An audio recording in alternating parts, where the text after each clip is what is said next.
Imagine a quirky Christmas at Downton Abbey.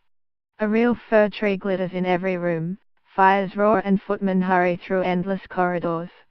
On the table in the dining room is a spectacular feast: ox tongue, roasted hams and a stuffed boar's head.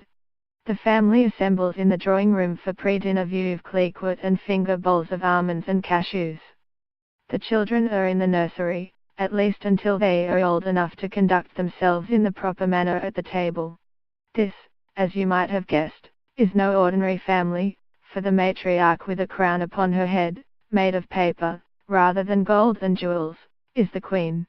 And surprisingly she is immensely respectful of Christmas tradition, as I know from experience.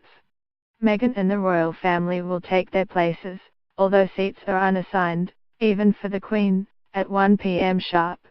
The table features elaborately folded starched white napkins, a silver candelabra with lit candles, wine decanters and red and gold crackers at each setting. Fan of the sweet stuff, Princess Diana's favorite dessert was a crepe soufflé.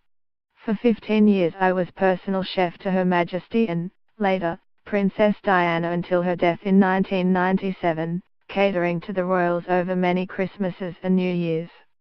Right from my first Christmas I was in love with and enchanted by Sadrigham. This year there will be a new guest when the royals gather at the Sadrigham estate in Norfolk on Christmas Eve, in the shape of Harry's actress fiancée, Meghan Markle. What, I wonder, will this 36-year-old American make of the festive ritual that is by turns irreverent and formal, and unlike anything she has seen before?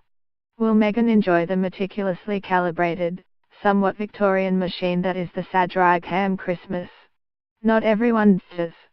Princess Diana, for example, found it too stuffy and claustrophobic, as she would explain when, escaping the formalities, she would come down to natter in the kitchen.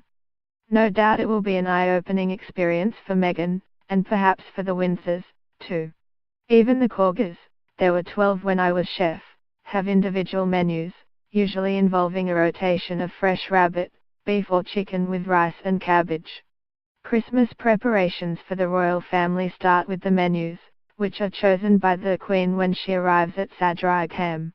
She is given 2 options for each course for every meal over the festive period, except for Christmas Day when a traditional turkey dinner is served.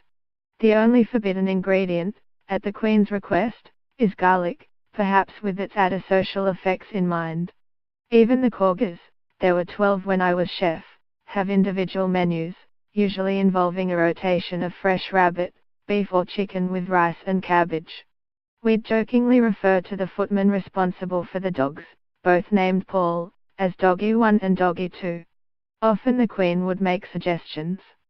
If Prince Andrew was coming, she would make sure we served his favorite mango melba, mango ice cream with sliced mango and raspberry sauce, while William's favorite chocolate biscuit cake would feature for afternoon tea. The first time the royals congregate on Christmas Eve is for afternoon tea at 4 p.m., often in the ornate Sadrigham saloon under its exquisitely painted ceiling.